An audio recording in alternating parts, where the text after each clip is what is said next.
Voici le résumé du deuxième sexe de Simone de Beauvoir.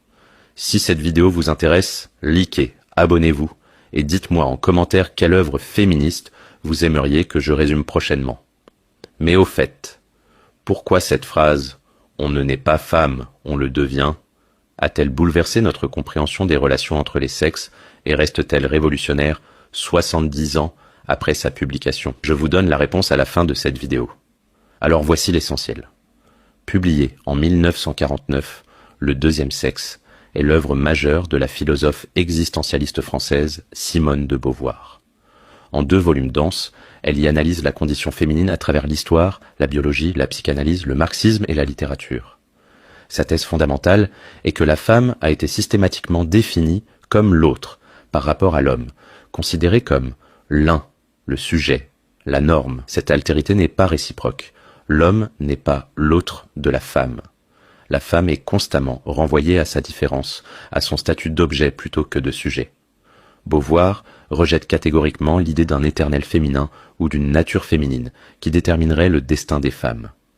Pour elle, les différences supposées entre hommes et femmes ne relèvent pas de la biologie, mais de la socialisation et de construction culturelle.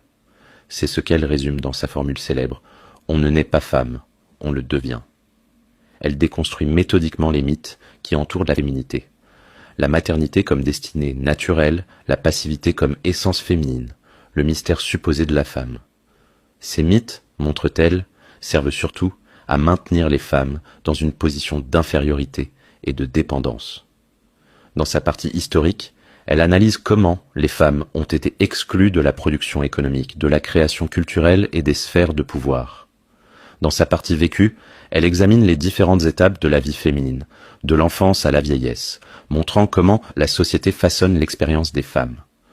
Pour Beauvoir, la libération des femmes passe par l'indépendance économique, la maîtrise de leur corps et de leur reproduction, et l'accès à l'éducation et à la culture. Elle insiste sur la nécessité pour les femmes de se définir comme sujets autonomes et de s'engager dans des projets qui transcendent leurs conditions. Alors, pourquoi cette œuvre reste-t-elle révolutionnaire aujourd'hui?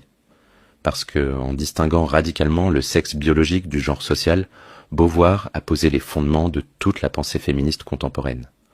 Elle a montré que ce qui apparaissait comme naturel dans la féminité était en réalité une construction sociale, ouvrant ainsi la possibilité de transformer ces rapports. Son analyse du corps féminin comme situé dans un contexte social et historique plutôt que comme destin biologique demeure profondément libératrice.